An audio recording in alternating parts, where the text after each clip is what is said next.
Everyone, स्वागत है आप सभी का जीके विद गौरवांशी क्लासेस पर। जैसा कि आपको थंबनेल से ही पता चल रहा होगा, हम लोग पढ़ने वाले हैं आज ह्यूमन सर्कुलेटरी सिस्टम। ठीक है, तो ह्यूमन, और मैंने आपको कल भी बताया था कि हम पढ़ेंगे ह्यूमन सर्कुलेटरी सिस्टम, मानव परिसंचरण तंत्र। चलिए, तो हम स्टार्ट करते हैं अपना मानव परिसंचरण तंत्र। ठीक है, मानव परिसंचरण तंत्र में सबसे पहले तो आपको पता होना चाहिए कि इसमें जो सबसे मोस्ट पार्ट है वो क्या है हमारा, वो है हमारा हार्ट। तो हम उसको भी देखेंगे। ठीक है, चलिए, आज मैं कोशिश करूँगी इसको कंप्लीट करा दूँ, तो प्लीज़ सपोर्ट मी कि मैं थोड़ा मतलब लिखूँगी कम, बोलूँगी ज़्यादा, तो आप प्लीज़ नोट करते जाना, मैं बोलती जाऊँगी। ठीक है ना।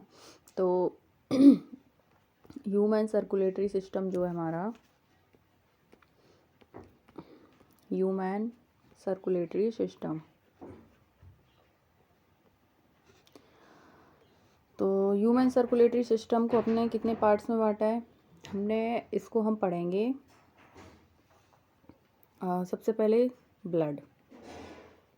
ठीक है, blood. Next blood vessels. Blood vessels मतलब रक्त वाहिकाएं। क्या है? रक्त वाहिकाएं।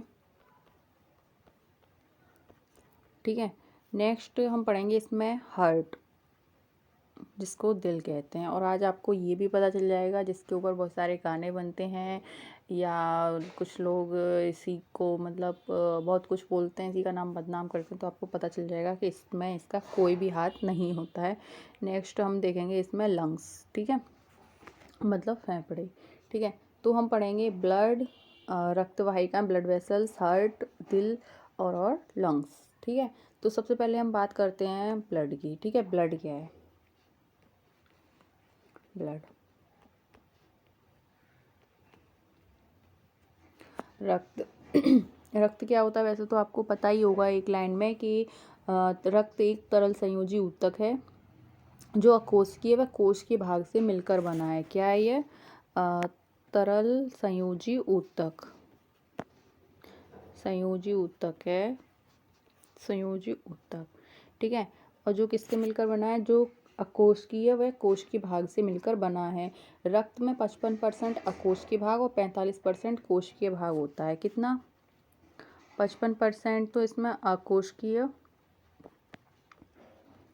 ठीक है, और 45% आपका कोशिकीय भाग होता है। ठीक है, कोशिकीय भाग होता है। ठीक है, अब रक्त के कोशिकीय भाग में आप लिखिए, रक्त के कोशिकीय भाग में। ठीक है, रक्त को जो अकोशिकीय भाग है इसको हम कहते हैं प्लाज्मा। जो अकोशिकीय भाग है इसको क्या कहते हैं हम? प्लाज्मा। ठीक है, प्लाज्मा कहते हैं। प्लाज्मा एक तरल पदार्थ है। प्लाज्मा क्या है? प्लाज्मा एक तरल पदार्थ है जो विभिन्न पदार्थों से मिलकर बना है। किससे? विभिन्न पदार्थों से मिलकर बना है। अब यहाँ हम पहले एक बार देख लेते हैं प्लाज्मा। ठीक है, प्लाज्मा जो एक तरल पदार्थ है और ये विभिन्न पदार्थों से मिलकर बना है। जैसे कि आपका होता है इसमें जल, कितना? समथिंग 95%। ठीक है, प्रोटीन, प्रोटीन, और प्रोटीन में भी एल्ब्यूमिन और ग्लोब्यूमिन, यहाँ मैं लिख दे रही हूँ, एल्ब्यूमिन,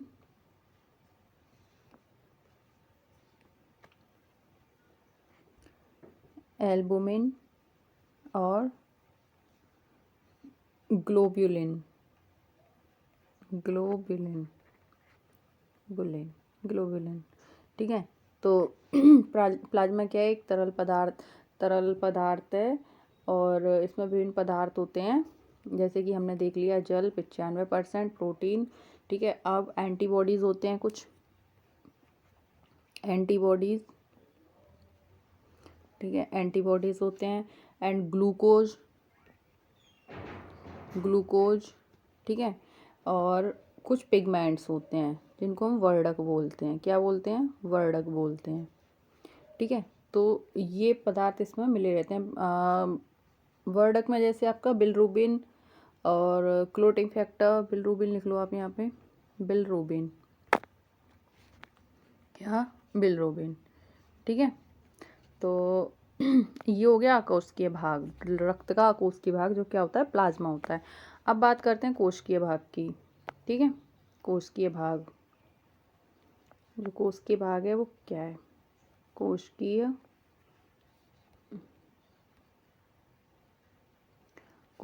भाग।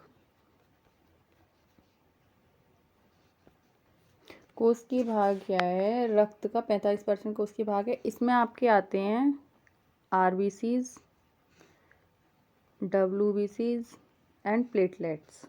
क्या, प्लेटलेट्स, प्लेटलेट्स। ठीक है, तो आरबीसीज, डब्ल्यूबीसीज और प्लेटलेट्स। आरबीसीज को हम बोलते हैं एरिथ्रोसाइट, यहाँ लिख दे रही हूँ मैं, ठीक है ना, वहाँ स्पेस नहीं है, यहाँ लिख रहे हैं हम एरिथ्रोसाइट, एरिथ्रोसाइट। ठीक है, डब्ल्यूबीसीज को ल्यूकोसाइट्स, ल्यूकोसाइट, और प्लेटलेट्स को थ्रोम्बोसाइट। क्या बोलेंगे, थ्रोम्बोसाइट। ठीक है, तो कोशिकीय भाग में क्या होता है, द्रव ब्लड का, प्लाज्मा। ठीक है, और कोशिकीय भाग में आरबीसीज, डब्ल्यूबीसीज और प्लेटलेट्स। ठीक है, चलिए अब आगे बात करते हैं। अच्छा, आपने एक वर्ड सुना होगा हीमेटोपोइसिस। हीमेटोपोइसिस क्या होता है, नेक्स्ट बात करते हैं हम हीमेटोपोइसिस। हीम जहाँ आ जाए तो समझा करो कि ये ब्लड की ही बात कर रहा है।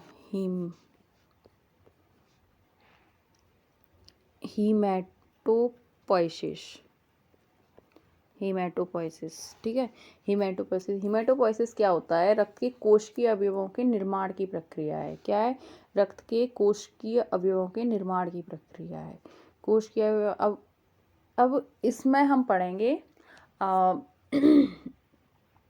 मतलब जो ये आपका आरबीसीज, डब्ल्यूबीसीज और ये आपके जो प्लेटलेट्स थे, इन्हीं को आगे पढ़ेंगे हम। ठीक है, हमने यहाँ बस मतलब देखा कि हीमेटोसाइसिस जो एक वर्ड आया है वो हीमेटोसाइसिस है क्या है, तो ये क्या है, रक्त के कोशिकीय अवयवों के निर्माण की प्रक्रिया। तो आपकी कोशिकीय अवयव मतलब स्टेम सेल, जिसको हम स्टेम सेल बोलते हैं। इनको दो पार्ट्स में बांटा गया है यहाँ पे, स्टेम सेल। ठीक है, तो हम इनको यहाँ दो पार्ट्स में देखते हैं, जैसे कि माइलॉइड सेल, माइलॉइड सेल या मिलॉइड सेल, मिलॉइड सेल बोलेंगे इनको, मिलॉइड सेल। ठीक है, और इसको बोलेंगे हम lymphoid cell, lymphoid cell, lymphoid cell. ठीक है, लिम्फॉइड सेल और माइलॉइड सेल। ठीक है, क्या है ये, हिमेटोपोइसिस। हिमेटोपोइसिस क्या है, रक्त के कोशिकीय अवयवों के निर्माण की प्रक्रिया हिमेटोपोइसिस होती है, जो हमने दो पार्ट्स में बांटी है, दो पार्ट्स में। अब जो मेलॉइड सेल है आपकी, ये दो पार्ट्स में हो, ये भी दो पार्ट्स में होती है। इस एक में तो आ जाती हैं आपकी आरबीसीज, क्या आ जाती हैं आपकी आरबीसीज, और एक आ जाती है इसमें प्लेटलेट्स, प्लेटलेट्स। ठीक है, ये हो गया एक पार्ट मेलॉइड्स का। एक होता है आपका डब्ल्यूबीसीज, डब्ल्यूबीसी। अच्छा, डब्ल्यूबीसीज में भी कई पार्ट्स होते हैं, जैसे न्यूट्रोफिल्स, बेसोफिल, इओशोनोफिल और मोनोसाइट्स। ठीक है, तो आप एक काम करो, उनके नाम यहीं पे लिख लो आप, न्यूट्रोफिल, न्यूट्रोफिल्स। ठीक है, न्यूट्रोफिल्स एंड बेसोफिल, बेसोफिल्स, और इसी में लिख दे रही हूँ मैं यहाँ पे इसका, और इओशिनोफिल, इओशिनोफिल, फिल, फिल इसमें आप लिख लेना यहाँ पे, इओशिनोफिल एंड मोनोसाइट्स। क्या, मोनोसाइट। ठीक है, मोनोसाइट। तो ये आपके डब्ल्यूबीसीज थे। ठीक है, अच्छा, लिम्फोसाइट को भी हमने दो पार्ट्स में बांटा है यहाँ पे, अब इसमें कौन कौन से, इसका एक तो टी लिम्फोसाइट और एक बी लिम्फोसाइट, ठीक है, ये सुना होगा आपने, टी लिम्फोसाइट और बी लिम्फोसाइट, ठीक है। तो ये था हमारा हीमेटोपोइसिस। हीमेटोपोइसिस को हमने दो पार्ट्स में बांटा, एक माइलॉइड सेल, एक लिम्फोइड सेल, ठीक है। अब बात कर लेते हैं हम आरबीसी की।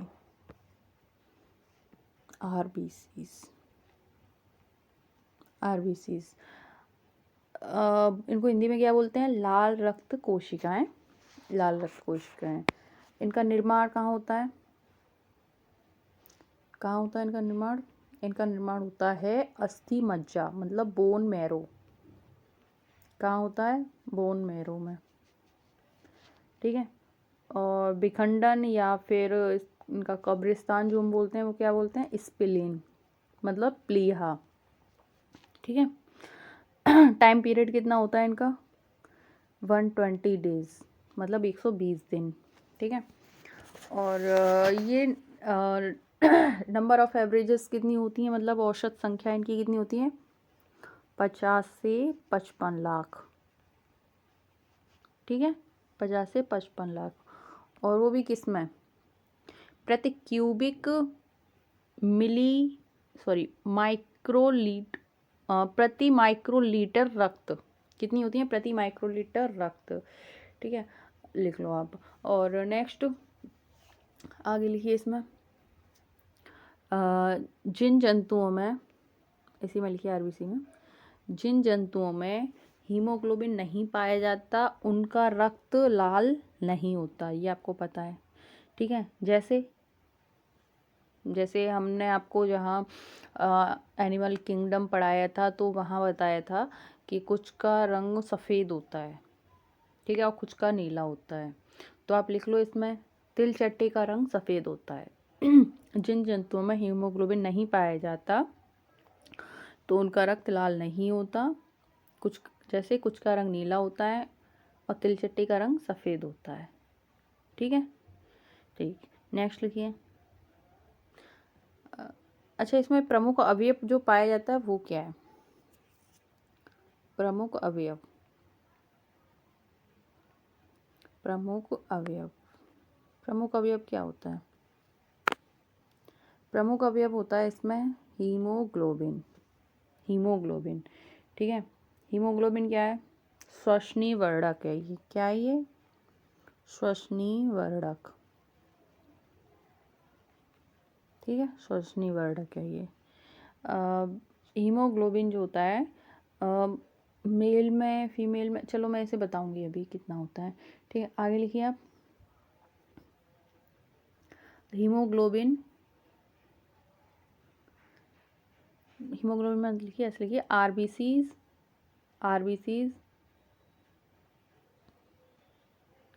के लाल रंग, आरबीसीज के लाल रंग तथा ऑक्सीजन के परिवहन, आरबीसीज के लाल रंग तथा ऑक्सीजन के परिवहन दोनों के लिए हीमोग्लोबिन उत्तरदायी है, क्या है, दोनों के लिए हीमोग्लोबिन उत्तरदायी है, ठीक है। नेक्स्ट लिखिए आप, पेयजल में नाइट्रोजन की मात्रा बढ़ने पर, पेयजल में नाइट्रोजन की मात्रा बढ़ने पर हीमोग्लोबिन विखंडित हो जाता है, जिससे बच्चे का शरीर नीला पड़ जाता है, जिसे ब्लू बेबी सिंड्रोम कहते हैं, क्या कहते हैं, ब्लू बेबी सिंड्रोम कहते हैं, ठीक है। नेक्स्ट लिखिए, गर्भवती महिलाओं में आरबीसीज की मात्रा अधिक होती है, आरबीसीज की मात्रा अधिक होती है। नेक्स्ट पॉइंट, पर्वतीय निवासियों में मैदानी निवासियों की अपेक्षा आरबीसीज की संख्या अधिक होती है, पर्वतीय निवासियों में मैदानी निवासियों की अपेक्षा आरबीसीज की संख्या अधिक होती है, ठीक है। आगे अब हम इससे संबंधित देख लेना कुछ बीमारियां, ठीक है। यहाँ पे मैं आपको कुछ बीमारियां बता दे रही हूँ, आरबीसी से संबंधित रोग या विकार, विकार, ठीक है, आरबीसी से संबंधित विकार। पॉलिस्थीमिया क्या है? पॉलिस्थीमिया या कैंसर ऑफ आरबीसीज भी बोलते हैं इसे। पॉलिस्थीमिया, पॉलिस्थीमिया, ठीक है। ये क्या होता है? आरबीसी का अनियमित निर्माण होने लग जाता है। इसमें क्या होता है? आरबीसी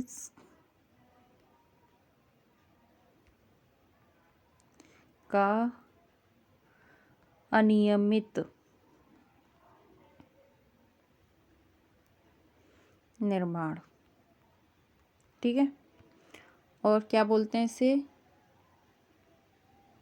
कैंसर ऑफ आरबीसीज, लिख लेना आप, कैंसर ऑफ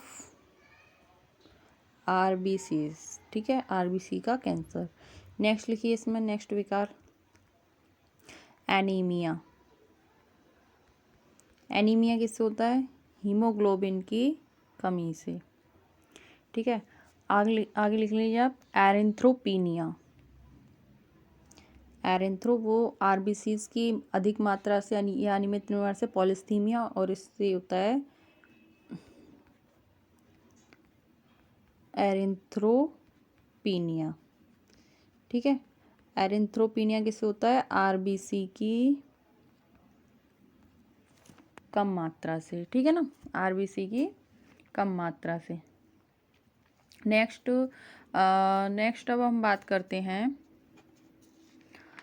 नेक्स्ट अब हम देखेंगे डब्ल्यूबीसी। क्या देखेंगे? डब्ल्यूबीसी। हमारी यहाँ क्या ख़त्म होती है? यहाँ हमारी लास्ट होती है आरबीसी, ठीक है। आरबीसी के बारे में आपको यही याद रखना है, कितना इसका टाइम पीरियड होता है, कितनी संख्या में होती हैं, और कहाँ बनती हैं, कहाँ विखंडित होती हैं, और इससे संबंधित विकार। अब देखेंगे हम डब्ल्यूबीसी,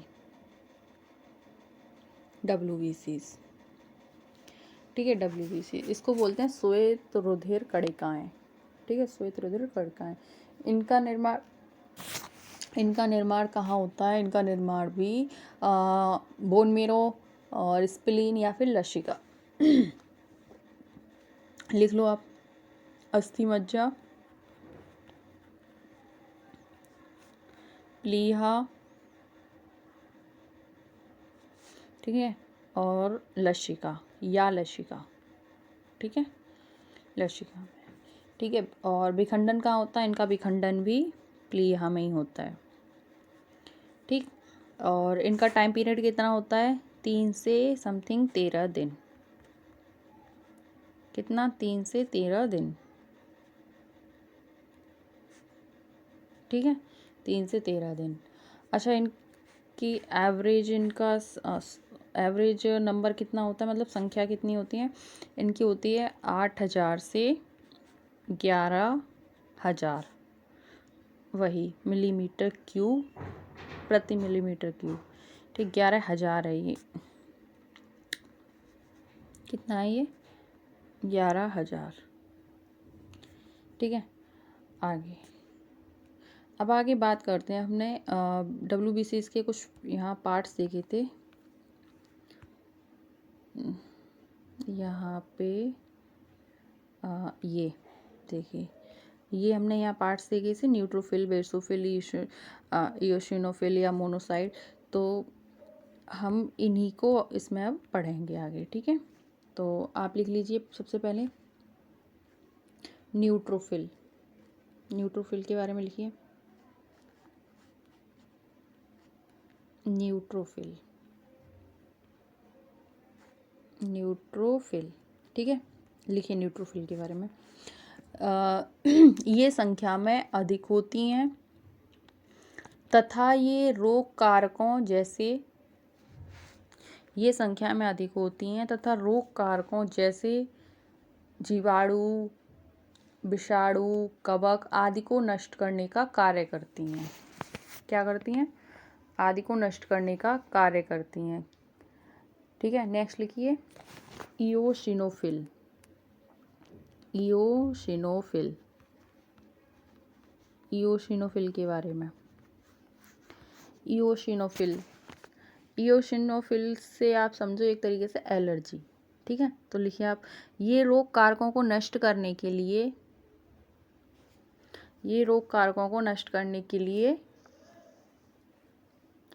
विशेष प्रकार के रसायन का स्रावण करती हैं, विशेष प्रकार के स्रावण कर एलर्जी करने वाले कारकों से सुरक्षा प्रदान करती हैं। कहने का मतलब ये जो रोग कारकों को नष्ट करने के लिए विशेष प्रकार के रसायनों का स्रावण करती हैं और स्रावण करके एलर्जी करने वाले कारकों से सुरक्षा प्रदान करती हैं। नेक्स्ट लिखिए बेसोफिल।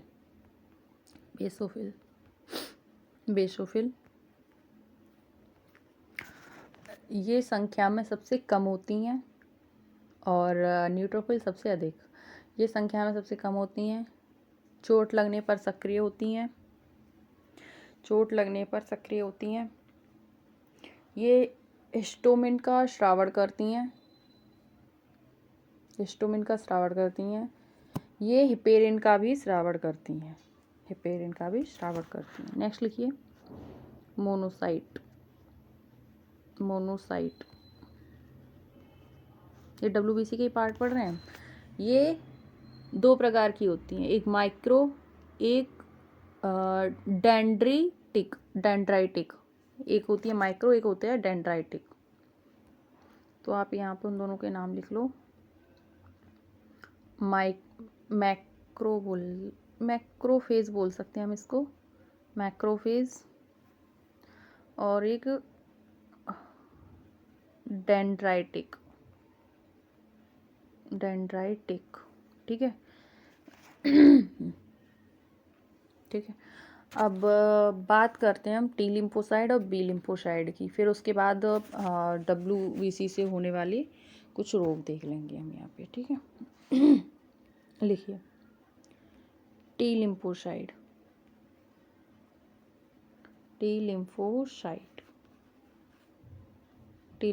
के बारे में। इसका निर्माण लिम्फोइड सेल द्वारा अस्थि मज्जा में होता है। कहाँ होता है? बोन मेरो में। इसका निर्माण लिम्फोइड सेल द्वारा अस्थि मज्जा में होता है। ये लगभग 14 वर्ष की आयु तक थाइमस ग्रंथि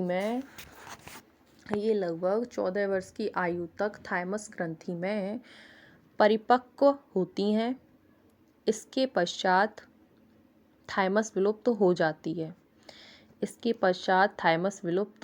जाती है। ठीक है। नेक्स्ट लिखिए बी लिम्फोसाइड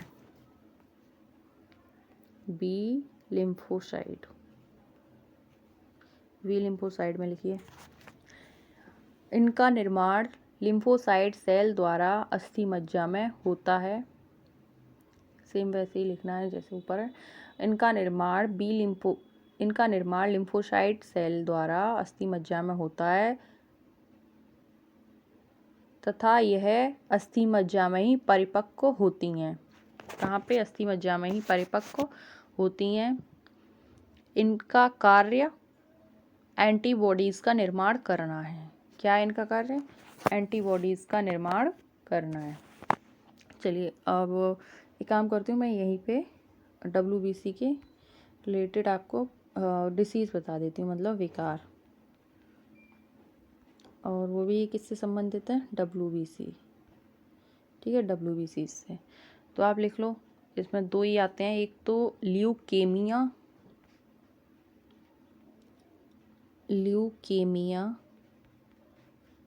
ठीक है, जिसे हम क्या कहते हैं? Blood cancer. और RBC का कैंसर क्या था?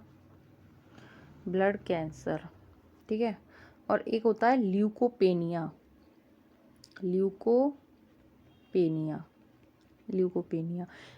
और इससे क्या, ये होता है WBC की कमी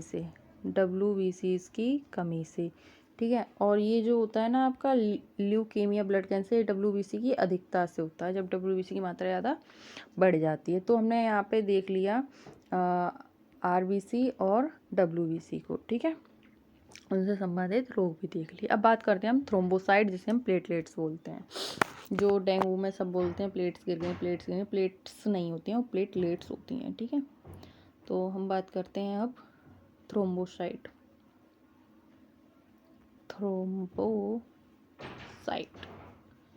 ठीक है, जिन्हें क्या बोल सकते हैं हम, प्लेटलेट्स।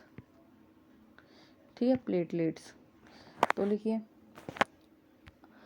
मतलब पूरा डिटेल्स में ना लिख के आप ऐसे पॉइंट्स, मतलब पॉइंट्स बनाओ और इस तरीके से लिखते जाना। ठीक है ना, जैसे कि मैंने बोला निर्माण, तो आपने इस तरीके से लिखा निर्माण, तो कहाँ होता है वो लिख देना। ठीक है, लिखिए निर्माण अस्थि मज्जा में, विखंडन प्लीहा में, स्प्लीन, और औसत आयु, मतलब आयु उनकी 8 से 10 दिन, 8 से 10 दिन, संख्या 1.5 लाख से 4 लाख, क्या होती है 1.5 लाख से 4 लाख, कार्य, मतलब कार्य से पहले एक पॉइंट लिख लो, ये केंद्रक विहीन होती हैं।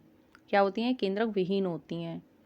कार्य इनका केंद्रक विहीन होती हैं, इनका कार्य रक्त का थक्का जमाने में महत्वपूर्ण भूमिका निभाती हैं। क्या करती हैं, रक्त का थक्का जमाने में महत्वपूर्ण भूमिका निभाती हैं। कौन, प्लेटलेट्स। ठीक है, अच्छा कभी कभी क्या होता है ना, इन तीनों का रेशियो पूछ लेता है आपसे, आरबीसी का, डब्ल्यूबीसी का और प्लेटलेट्स का। ठीक है, इन तीनों का आपसे रेशियो पूछ लेता है, तो आप इनका रेशियो लिख लो। अब अगर आप यहाँ पे निकालना चाहो तो निकाल सकते हो, जैसे कि हमने ये बताई थी आरबीसी आपकी 50 से 55 लाख। ठीक है, और डब्ल्यूबीसी बताई थी 8,000 से 11,000। ठीक है, और प्लेटलेट्स आपकी 1.5 लाख से 4 लाख।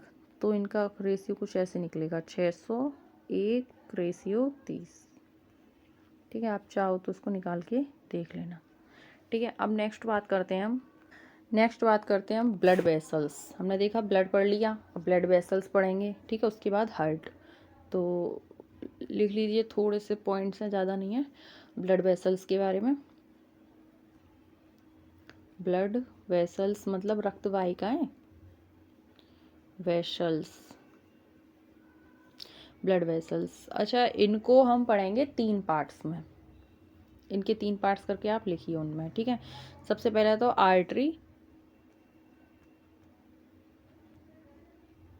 आर्टरी जिसे हम क्या बोलते हैं, धमनी। ठीक है, नेक्स्ट वाइन या वेन जिन्हें हम बोलते हैं सिरा। ठीक है, नेक्स्ट है कैपिलरीज। क्या है, कैपिलरी, जिन्हें हम बोलते हैं केशिकाएं, केशिका। ठीक है, तो आप क्या नाम है, पहली हेडिंग डालिए या फिर इन्हीं के नीचे आप लिखते जाइए। ठीक है, पॉइंट्स बना के लिखिए। धमनी में अधमनी क्या होती है, आपका जो हार्ट होता है उससे ब्लड को अंगों में ले जाती है। क्या करती है ये, हार्ट से कहाँ ले जाती है, अंगों में। ठीक है, हृदय से अंगों में रक्त ले जाती है। ठीक है, और इनका व्यास कम होता है, इनका व्यास कम होता है। अच्छा, इसी का अपोजिट आपको सिरा में लिखना है। ये क्या करती है, ये तो यहाँ से ले जाती है। ठीक है, और सिरा क्या करती है, आपका अंगों से मतलब हार्ट की तरफ लाती है ब्लड को, हृदय की तरफ। ठीक है, और धमनी का व्यास कम होता है और सिरा का व्यास अधिक होता है। इस तरीके से आप लिख सकते हो। ठीक है, और जो धमनी होती है उनमें क्या पाया जाता है, शुद्ध रक्त, मतलब ऑक्सीकृत ब्लड, शुद्ध रक्त पाया जाता है। ठीक है, और आप इसका अपोजिट यहाँ सिरा में लिख सकते हो, यहाँ पाया जाता है आपका अशुद्ध रक्त। क्या पाया जाता है, अशुद्ध रक्त। अच्छा, इसमें अपवाद हैं 2 आपके, वो और आप यहाँ पे लिख लो नीचे, यहाँ अपवाद लिख के यहाँ पे। ठीक है, अपवाद है आपका फुफ्फुसीय धमनी। जैसे कि जितनी भी धमनी होती हैं वो सारी शुद्ध रक्त ले जाते हैं, लेकिन आपकी जो फुफ्फुसीय धमनी है ना, वो इसमें अपवाद है। तो फुफ्फुसीय धमनी क्या करती है, आपका अशुद्ध रक्त ले जाती है। फुफ्फुसीय धमनी, फुफ्फुसीय धमनी। ठीक है ना, तो ये क्या करती है, अशुद्ध रक्त ले जाती है। और शिरा में भी लिख लो आप, शिरा का भी अपवाद है आपका एक फुफ्फुसीय शिरा। ये अच्छा, जितनी भी शिराएं होती हैं ना वो अनॉक्सीकृत रक्त ले जाती हैं और धमनी ऑक्सीकृत रक्त ले जाती हैं। तो शिरा में एक अपवाद है आपका, फुफ्फुसीय शिरा में जो ना शुद्ध रक्त बहता है, फुफ्फुसीय शिरा, ठीक है ना। फुफ्फुसीय शिरा में आपका क्या होता है, शुद्ध रक्त होता है, और बाकी जितनी भी शिराएं होती हैं उनमें सब में अशुद्ध रक्त होता है। अच्छा, अब हम बात करते हैं कैपिलरीज के बारे में, ठीक है। इसके बारे में और लिख लीजिए आप, कैपिलरीज, केशिका, ठीक है, केशिकाओं के बारे में, केशिकाओं के बारे में। तो आप लिखिए इनमें, धमनी व शिरा को आपस में जोड़ने का कार्य करती हैं। क्या करती हैं ये, धमनी तथा शिराओं को आपस में जोड़ने का कार्य करती हैं, ठीक है। नेक्स्ट लिखिए इसी में, अंगों की कोशिकाओं तक पोषण पहुंचाने के लिए, अंगों की कोशिकाओं तक पोषण पहुंचाने के लिए, ये पिक्चर बनाते जा रही हूँ ना साथ के साथ, गंदी बन रही है भाई ये पिक्चर।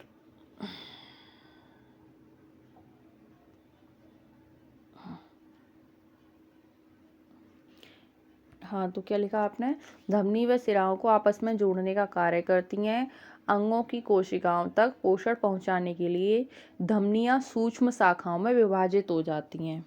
किसमें, धमनियां सूक्ष्म शाखाओं में विभाजित हो जाती हैं, ठीक है। मैं इसकी यहाँ पे पिक्चर बना रही हूँ इसलिए, ताकि आपको यहाँ समझ में आ जाए।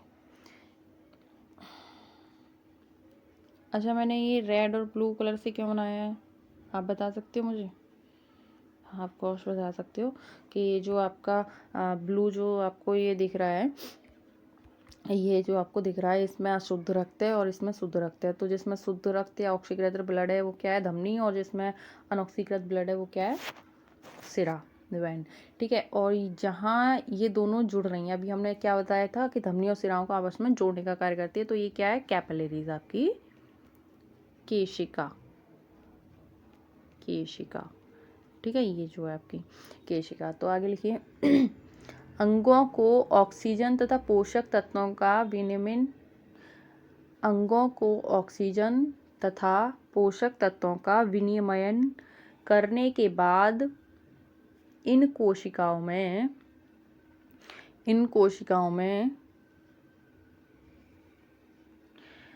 CO2, कार्बन डाइऑक्साइड तथा अपशिष्ट पदार्थ होते हैं।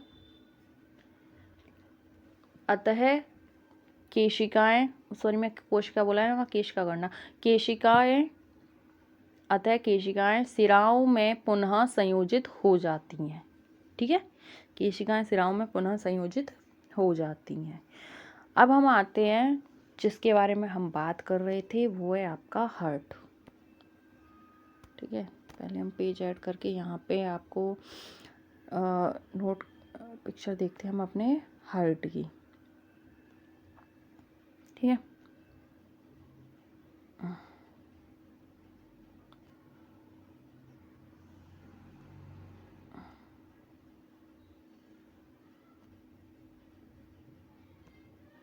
चलिए, ये आपका पूरा, भाई क्या, चलिए लिखिए, एक काम करो, आप पहले लिख लो, उसके बाद साथ के साथ हम समझते चलेंगे यहीं पे, ठीक है। चलिए आप लिखते चलिए हार्ट के बारे में। तो हृदय एक विशेष अंग है जो हृदय पेशियों से मिलकर बना है। हृदय एक विशेष अंग है जो हृदय पेशियों से मिलकर बना है, जिन्हें कार्डियम मसल्स कहते हैं। क्या कहते हैं, कार्डियम मसल्स कहते हैं, ठीक है। आगे लिखिए, संरचना की दृष्टि से यह ऐच्छिक प्रकार का और कार्य की दृष्टि से अनैच्छिक है। क्या है, अनैच्छिक है। ठीक है। हृदय एक विशेष झिल्ली से घिरा रहता है। हृदय एक विशेष झिल्ली से घिरा रहता है जिसे पेरिकार्डियम कहते हैं। जिसे पेरिकार्डियम कहते हैं। ठीक है, ये जो मैं ये ड्रॉ कर रही हूँ ना, ये पेरिकार्डियम कहते हैं। नेक्स्ट लिखिए, हृदय में 4 कोष्ठक पाए जाते हैं। हृदय में 4 कोष्ठक पाए जाते हैं। एक ये ठीक है, 4 कोष्ठक पाए जाते हैं। विभिन्न कशेरुकियों में कोष्ठकों की संख्या भिन्न भिन्न होती है। विभिन्न कशेरुकियों में कोष्ठक की संख्या भिन्न भिन्न होती है। कुछ जीवों में नलिका युक्त रक्त पाया जाता है। कुछ जीवों में नलिका युक्त रक्त पाया जाता है। अब आप यहाँ पे इसको देख लीजिए। फिर हम इसके बाद बात करते हैं हृदय चक्र या फिर स्पंदन या फिर कार्डियक साइकिल कैसे चलती है, कैसे काम करती है। ठीक है, ये देखिए आपके लंग्स। ठीक है, ये लंग्स। ठीक है, तो अब आपको लग रहा होगा ब्लड को शुद्ध करने का कार्य हार्ट का होता है। जी नहीं, हार्ट सिर्फ ये समझ लो कि आपके एक मोटर की तरह कार्य करता है। घर में मोटर देखिए आपने, ठीक है, उसकी तरह कार्य करता है। ठीक है, चलिए तो ये हो गई आपकी पल्मोनरी आर्टरी। आर्टरी हमने किसको बोला, किसको बोला था, धमनी को। ठीक है, तो ये हो गई आपकी फुफ्फुसीय धमनी। ठीक है, फुफ्फुसीय धमनी में हमने क्या बताया, अनॉक्सीकृत रक्त। अनॉक्सीकृत रक्त को हमने ब्लू से देखा, यहाँ पे किससे, ब्लू से। ठीक है, ब्लू से, क्योंकि अनॉक्सीकृत रक्त में ऑक्सीजन नहीं होती। ठीक है, और ऑक्सीकृत रक्त क्या है, पल्मोनरी आर्टरी। ये देखो, ठीक है, पल्मोनरी आर्टरी नहीं होगा, यहाँ पल्मोनरी वेन होगा, वेन। ठीक है, यहाँ पे ये यहाँ होगा ये वो सिरा। ठीक है, चलिए अब आगे देखिए। ये देखिए ब्लड मतलब आपका क्या होता है, ये हो गए आपके ऊतक। यहाँ पे मतलब देखो कैपिलरीज मैंने अभी ये लास्ट बनाया था, ये केशिका की तरह। ठीक है ना, ये सेम वही है यहाँ पे ये। ठीक है, तो इस यहाँ हमारे यहाँ पे यहाँ अंग होते हैं या ऊतक होते हैं। ठीक है, तो यहाँ से ब्लड हमारा आता है और आने के बाद सबसे पहले कहाँ जाएगा हमारा, राइट ऑट्रियम में। राइट ऑट्रियम मतलब दाएं आलिंद में। ठीक है, दाएं आलिंद के बाद ये कहाँ जाएगा, दाएं निलय में। मैंने बताया इसके 4 पार्ट होते हैं, इस तरीके से 4 कोष्ठ होते हैं। ठीक है, दाएं निलय में। दाएं निलय के बाद अब ये जाएगा आपका पल्मोनरी आर्टरी से होता हुआ लंग्स तक। लंग्स क्या करेगा, लंग्स में यहाँ मिलेगी ऑक्सीजन। ठीक है, ऑक्सीजन जब ये ऑक्सीकृत हो जाएगा तो फिर ये यहाँ से होता हुआ आपका आएगा ये बाएं आलिंद में। बाएं आलिंद वेंट, हाँ जी, यहाँ पे। ठीक है, इसके बाद ये यहाँ से फिर निलय से होता हुआ, बाएं निलय से होता हुआ ये आपका पल्मोनरी आपकी वेन से मतलब सिरा से होता हुआ आपका कहाँ आएगा, ये आएगा आपका केशिकाओं, केशिकाओं के माध्यम से आपका ऊतक और शरीर के बाकी अंगों में चला जाता है। ठीक है, तो आपको इसमें क्या याद रखना है, आपको इसमें याद रखना है कि ब्लड सबसे पहले कहाँ से आता है, किसमें शुद्ध बहता है, किसमें अशुद्ध बहता है। ठीक है, तो ये था आपका हार्ट। अभी अब हम इसमें देखेंगे हार्ट का मतलब हृदय चक्र। लिख लीजिए आप फटाफट से, लिखिए हृदय चक्र के बारे में, जिसे हम कार्डियक साइकिल बोलते हैं। क्या बोलते हैं, कार्डियक साइकिल। लिखिए कार्डियक साइकिल के बारे में। आलिंदों में रक्त भर जाने के बाद, आलिंदों में रक्त भर जाने के बाद ऐसे नोड या पेसमेकर, ऐसे नोड या pacemaker potassium ion, magnesium ion की सहायता से, पोटेशियम आयन और मैग्नीशियम आयन की सहायता से विद्युत संकेत उत्पन्न करता है। विद्युत संकेत उत्पन्न करता है, जो संकेत पुरकिंजी फाइबर में विस्तारित किए जाते हैं, जो संकेत पुरकिंजी फाइबर में विस्तारित किए जाते हैं, जिसके प्रभाव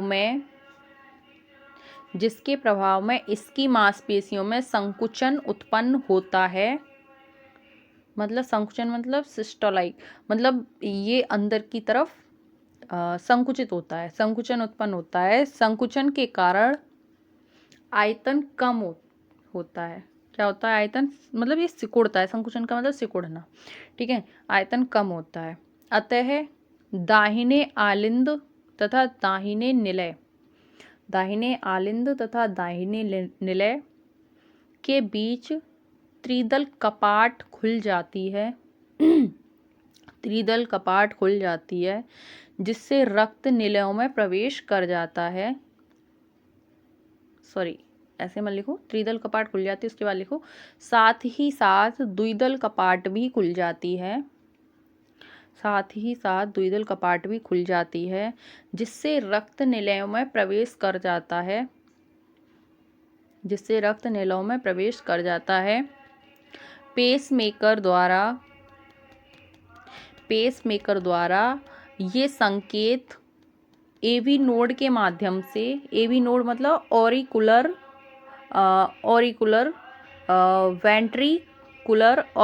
वेंट्रिकुलर नोड, ठीक है।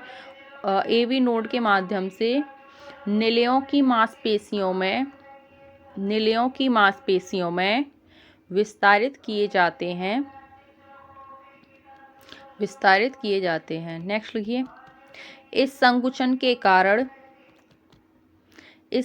के कारण त्रिदलीय कपाट और द्विदलीय कपाट बंद हो जाती हैं। अभी मैं बताऊंगी कब द्विदलीय त्रिदलीय कपाट क्या है। त्रिदलीय कपाट और द्विदलीय कपाट बंद हो जाती हैं और लव की ध्वनि सुनाई देती है।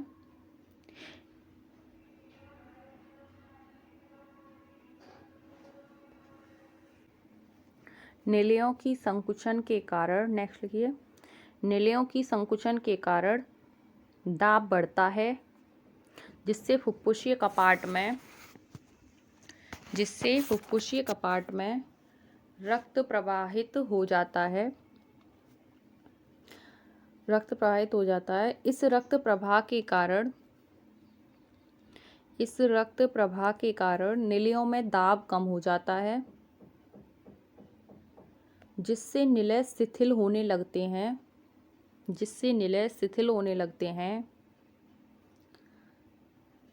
जिससे फुफ्फुसीय कपाट बंद हो जाते हैं,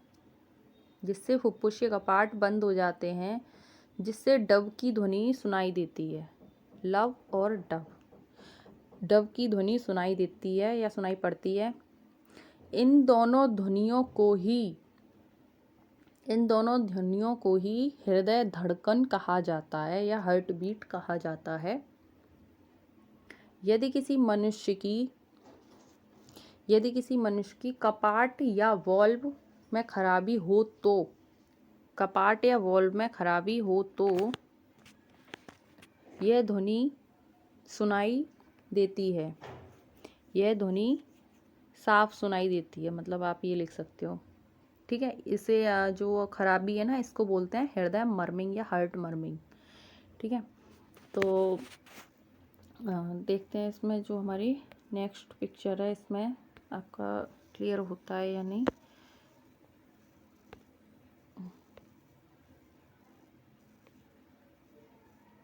आई थिंक यहाँ से क्लियर हो जाए आपका।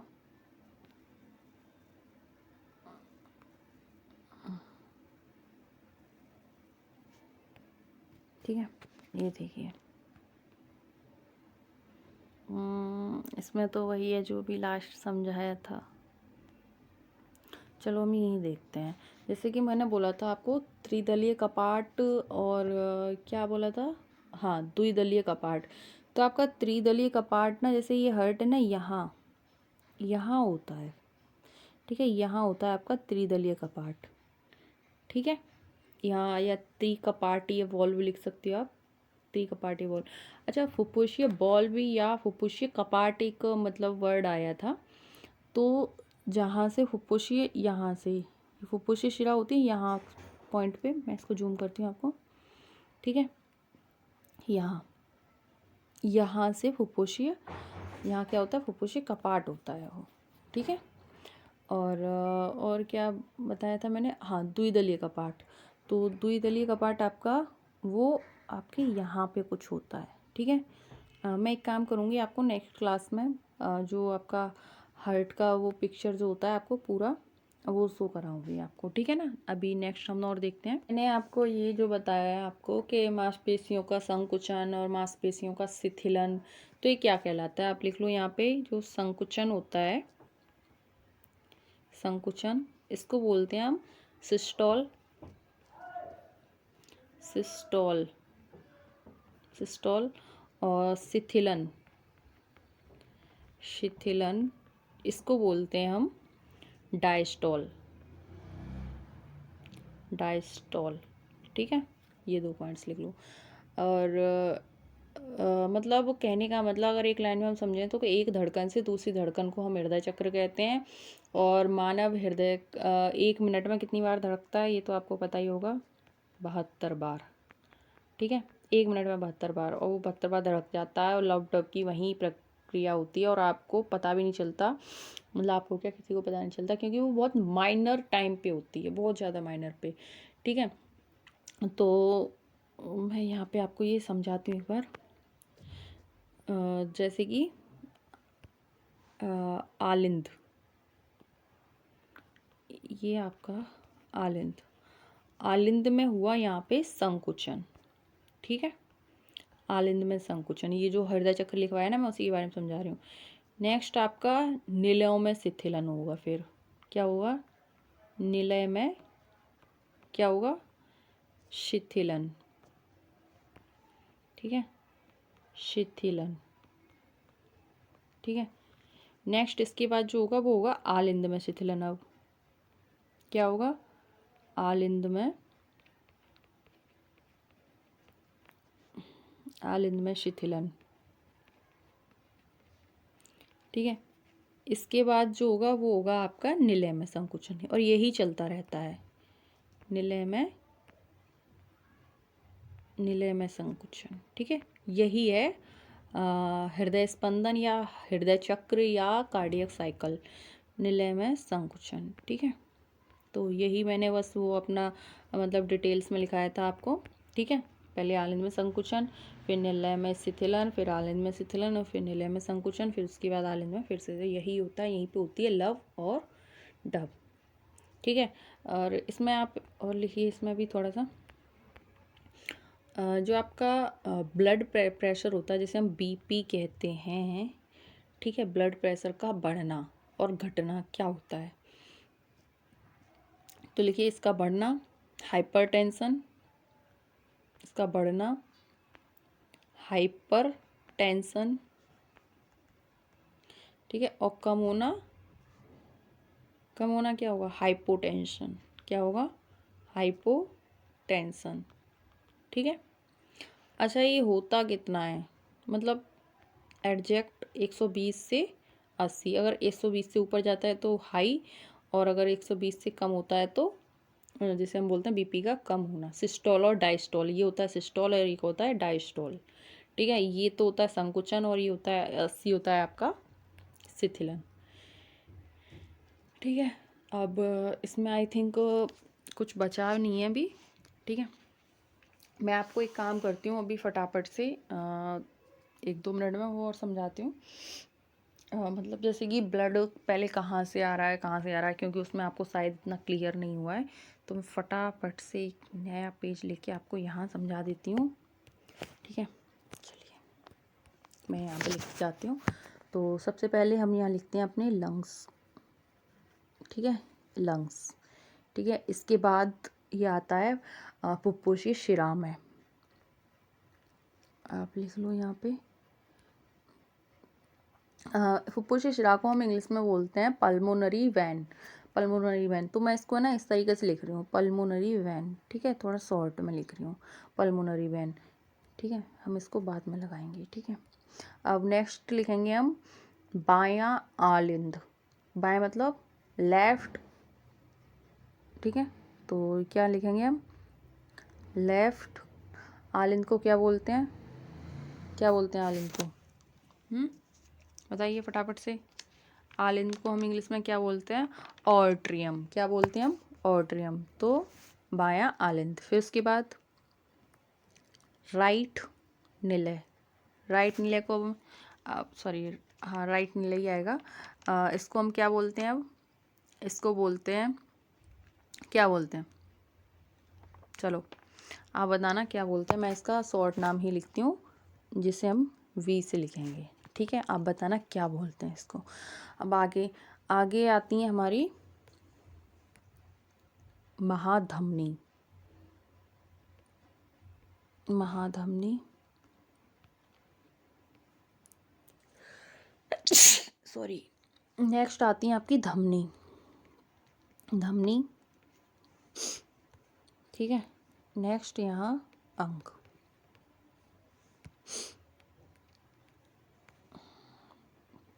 इसके बाद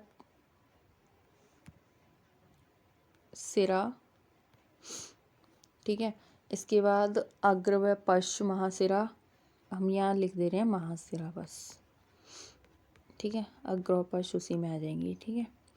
नेक्स्ट दायां आलिंद, मतलब राइट ऑर्टिक, ठीक है। उसके बाद बायां निलय, बायां राइट, ये मैंने गलत लिख दिया थोड़ा, ये ठीक है। यहाँ आएगा आपका बायां निलय, लेफ्ट, ठीक है, बायां निलय। इसके बाद पल्मोनरी धमनी। पल्मोनरी ना, पल्मोनरी आर्टरी, पल्मोनरी आर्टरी, ठीक है। तो अच्छा ये मैंने क्या नाम है आपका, इससे लिखा है तो आपको ब्लू का ये समझ में आ रहा होगा, मतलब यहाँ तो ऑक्सीकृत रक्त आ रहा है आपका, ठीक है। ये एकदम सीरीज वाइज आ रहा है आपका ब्लड, ठीक है। पहले कहाँ से आएगा, फिर उसके बाद एंड ये आपका यहाँ अंगों में, और अंगों के बाद जब ये यहाँ से जाएगा, ठीक है, तो ये सिराओं में, फिर इसके बाद ये महासिरा, ठीक है। महासिरा के बाद आपका, महासिरा के बाद जाएगा ये आपका दाएं आलिंद में, उसके बाद बाएं निलय में, इसके बाद आपका फुफ्फुसीय धमनी, और उसके बाद फिर से ये लंग्स में, ठीक है। तो ये साइकिल चलती है हमारे ब्लड की, ठीक है, ये साइकिल चलती है। और यहाँ से ये हमारे अंगों में या ऊतकों में बट जाता है, ठीक है।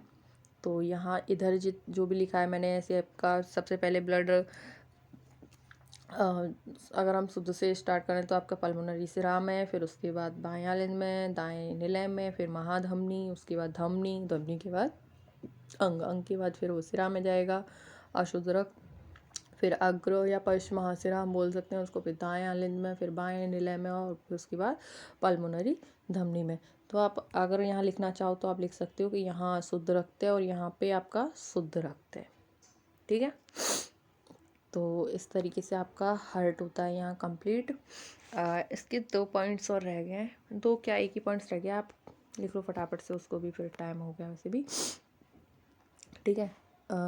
आपने सुना होगा ECG, बस तो सुना ही है आपने, आप सब होशियार हो इतने। इलेक्ट्रोकार्डियोग्राम इसको बोलते हैं हम, इलेक्ट्रोकार्डियोग्राम, ठीक है। ये क्या होता है इलेक्ट्रोकार्डियोग्राम, यह है हृदय के धड़कन के दौरान, ये है हृदय के धड़कन के दौरान हृदय पेशियों के विभवांतर के कारण उत्पन्न हुए वैद्युत परिवर्तन का रिकॉर्ड इलेक्ट्रोकार्डियोग्राम कहलाता है। आपसे डेफिनेशन कहीं नहीं पूछेगा, बस आपसे फुल फॉर्म पूछेगा, और ये पूछेगा ये कहाँ काम आता है। तो आप सी से याद रखना, कार्डियो, कार्डियो मतलब हार्ट, ठीक है। और इसमें प्रयुक्त संयंत्र मतलब जो यंत्र होता है वो इलेक्ट्रोकार्डियोग्राफ कहलाता है, ठीक है। इलेक्ट्रोकार्डियोग्राफ कहलाता है, इसे इलेक्ट्रोकार्डियोग्राम कहते हैं, ECG, ठीक है। एक और चीज़ आपने देखी होगी जिसे हम बोलते हैं स्टेथोस्कोप। आप लिखो तो लिख लेना, बस तो आपने पता ही होगा। तो ये किसके लिए यूज़ होता है, बस उसका प्रयोग अगर पूछे तो पूछ सकता है। स्टेथोस्कोप देखा होगा जिसे हम रूरल लैंग्वेज में अगर बोला जाए तो उसको आला बोलते हैं, ठीक है, जो डॉक्टर अपने गले में लटका के घूमते हैं, ठीक है। तो वो क्या करता है काम, उसका काम सिर्फ इतना होता है, वो हार्ट की बीट सुनने के लिए, मतलब हृदय की आवाज़ सुनने के लिए प्रयोग किया जाता है। आज मेरी तरफ से होता है आपका ये ह्यूमन सर्कुलेटरी सिस्टम ख़त्म।